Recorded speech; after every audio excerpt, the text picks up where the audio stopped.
On the bus, a brat kicks the seat in front like crazy. The pregnant woman in front can't take it anymore. Can you please control your child? But the mom takes off her headphones, smirks dismissively, and says, "You're such a complainer. She's just a kid." The pregnant woman retorts, "Kids can have good manners too." The mom flies into a rage. "Are you saying I'm unfit to be a mom? You're just pregnant. Who do you think you are, lecturing me?" The argument erupts loudly on the bus. The pregnant woman doesn't want to disturb others, so she lets it go. But the little girl isn't done. She takes a water bottle from her mom and pours it over the pregnant woman's head. The pregnant woman jumps up. "Your kid is totally spoiled by you. Can't you control her?" The mom turns it around on her. "This is all your fault. You shouldn't have scolded her." She then snatches the pregnant woman's phone and hurls it forward. Now the driver loses his temper without getting the full story, yelling at both of them to get off the bus right now. The pregnant woman looks closely. Her phone is smashed to pieces. She's in a hurry to get to work and can't even hail a taxi. The mom watches, amused.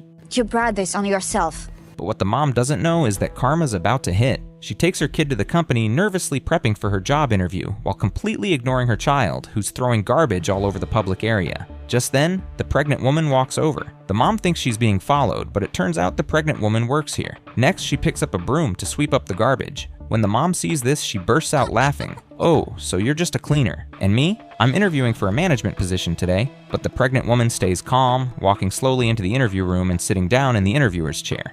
"Hello, I'm Laura Davis, the CAO. The mom thought she was just a cleaner. Turns out she's the company's CEO. Panic washes over her, but her expression quickly shifts, revealing a look of remorse. I treated you terribly today. But as a single mom, I'm really exhausted. I have to take care of my kid and earn a living. I'm so sorry for taking up your time." Just then, the little girl storms in yelling, "This place is so boring. Why aren't you done yet?" Instead of losing her temper, the mom uses the softest voice. I know I haven't been spending enough time with you, but I promise I'll do better." They share a warm hug right after. This scene moves Laura deeply. She stands up and says, "It's never too late if you have the courage to admit your mistakes." I'll bring you on for a probationary period. And we have a playroom for kids. A perfect ending, though from the mother and daughter's expressions, were they truly sorry? But another pregnant woman wasn't so lucky. The pregnant woman's water has broken. It's the middle of the night, and only one taxi driver is on the street. The driver quotes the fare right away.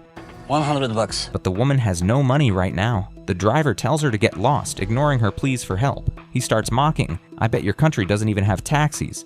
How do you people always have money to flee your country but never have any money to pay for a taxi? Scamming jerks, get lost. At this critical moment, a man rushes over. Knowing it's an emergency, he tells the driver to take her to the hospital right away. I don't do charity work for immigrants. The man is floored. "Can't you see what's happening? Her baby's coming any second." With no other choice, the man decides to pay out of his own pocket and go to the hospital with her. But when he hears it's $100, he's shocked. It's straight up robbery. "With that money, we could get to a hospital in the next city." The driver smirks dismissively. "No money? Get out." With lives on the line and time critical, the man hesitates for a second, then pulls out the money and gets in. But the driver intentionally drives at a snail's pace. Before the man can yell at him, he checks his phone. Wow, there's a $500 big order. Sorry guys, but we are not going anywhere else. So it's time for you to get out. The man tries to reason. "You took my $100. You can't back out mid-ride. And are you dreaming? There's no way an order is that expensive. You're lying. Let me see your phone." But the driver refuses, saying, "If you can give me more, I'll take you."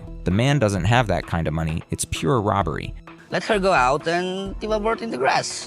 I'm sure they do that wherever she came from. With no other option, the man pulls out his family heirloom Swiss watch, saying it's worth more than twice $500. Only then does the driver back down. The pregnant woman is about to give birth. Even after stowing the watch, the driver keeps driving at a snail's pace. It takes a solid 10 minutes before they finally pull up. Just as they think they can enter the hospital, the man turns around, only to find it's a dentist's office. The driver acts dumb. "I thought any doctor could help her." What do you mean any doctor? You perfectly know what she needs. The driver laughs. "Guess you're out of luck then." He reaches into the back seat, grabs the woman, and tries to drag her out, only for the man to yank him back. "Are you even human? That's a pregnant woman. There's a life in her belly." It doesn't matter her belief, her race, or ethnicity. Life is a karmic thing. How can you just ignore someone in need like this? Unexpectedly, as soon as he finishes speaking, the driver suddenly snaps out of it. "It's all my fault," he says. "You're right, I shouldn't have done this. Let's move her to the front seat. It's less bumpy up there." But as soon as the man helps the woman out of her seat, the driver slams the door shut and locks them in. You are bastards. Are you kidding me? The man rushes over, still trying to reason with him. I don't care what this immigrant wants. Suddenly, a baby's cry rings out. Did the woman give birth on the street? The two lean in for a look, and what a shock. The woman is holding a fake baby. You've got yourself in a little mess, my dear. The driver thinks it's a joke, completely unaware of how serious things are. The woman explains her older sister, who was about to give birth a couple days back, begged him for help, but he'd also demanded an exorbitant fee and refused to take her to the hospital. Luckily, her sister was fine, but she wasn't about to let this bastard off the hook. She's a reporter, and the man is her colleague. The driver panics and tries to grab their phones, but little does he know they've been streaming live this whole time. And now we've got shots that'll make you famous, my friend. The driver is terrified now, apologizing and pleading for mercy, but they've already seen through him. Life is a karma thing. If you're a good person, it will find a way to give you an opportunity. You're a good guy, right? On the bus, a man pulls out his phone and aims it up the pretty girl's skirt. Click. After the shutter sound, he smirks, admiring his little trick. He quickly taps her shoulder and kindly tells her to take a seat. Wow, this angle is perfect. Seeing no one around is paying attention, he snaps another pic. Just as he's about to look at it, the girl leans in suddenly and says she's getting off at the next stop. I know you took a picture of me. The man panics. Did I get caught? But then the girl changes her tone. If you want more hot pics, come with me. No real guy could resist that. He hurries to follow her off the bus, chasing her all the way to her place. The girl shoves him onto the bed and says she'll go shower first, promising to be right back. This has the man beaming. He's grinning ear to ear. But just then, a tough guy walks in, sets up a camera, and orders the man to take off his clothes. The man shouts in a panic, "She's fine. I didn't do anything." Staring at the tough guy who looks like a mobster, the man yanks up his pants, climbs out the window, and escapes from the second floor.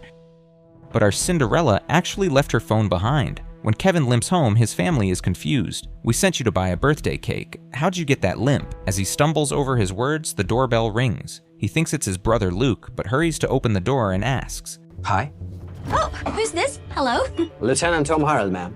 Mom panics, thinking her son must have done something wrong, but to her surprise, the tough guy pulls out a phone and says Kevin lost his. The kind mom quickly invites the tough guy to stay for dinner. It's her birthday. Kevin breaks out in a cold sweat, but the tough guy accepts and steps inside. Little does he know, before he even gets a bite of the meal, he first has to sit through half an hour of the couple gushing about their love. Kevin, though, can't sit still for a second. Kevin rushes to ask the tough guy what he wants. He can offer money, but the tough guy's answer is shocking. He wants Kevin to take a photo up his mom's skirt. Kevin is stunned. He quickly makes an excuse to go to the bathroom, hoping to escape for a bit. But the tough guy won't let him get away. He follows, pressuring Kevin to take the photo. An eye for an eye, a tooth for a tooth. What goes around comes around. Kevin refuses. "That's my mom." The tough guy grabs the back of his neck. You did that to my daughter, you wretch. The tough guy gives him a choice, either take a photo up his mom's skirt or tell everyone at the table exactly what he did. At the dinner table, mom is showing off family photos, all taken when Kevin was a kid. The tough guy smiles.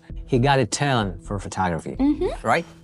Oh, The clatter of a dinner knife hitting the floor comes at just the right moment. Kevin dives under the table, pulls out his phone, and is about to hit the shutter when his brother Luke walks in, ruining the plan. But that's not the only surprise. Luke went out of his way to travel to another city to buy an old watch, nearly identical to the one passed down from Mom's grandmother. The original, though, was thrown into a river by Kevin when he was little. The family laughs, recalling how Kevin tried to hide it at first. You know, in the end, secrets they always come out. So from then on, their good boy never kept secrets from the family. The tough guy stares at Kevin and smiles. In this moment, something in Kevin's head snaps. He jumps up suddenly and says, Actually, I need to tell you something.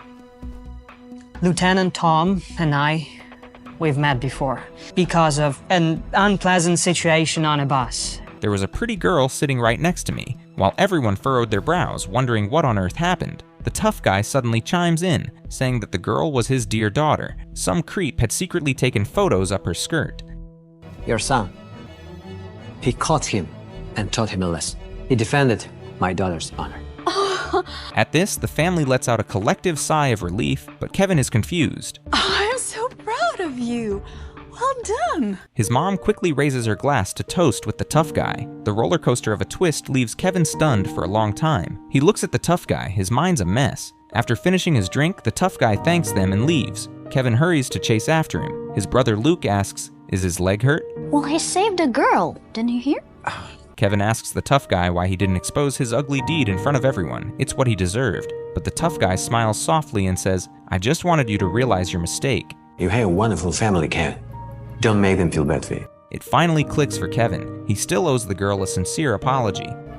I'll tell her. These are 3 little stories full of twists and turns. If you like this kind of story breakdowns, remember to like and subscribe. Feel free to leave your thoughts in the comments section. See you next time.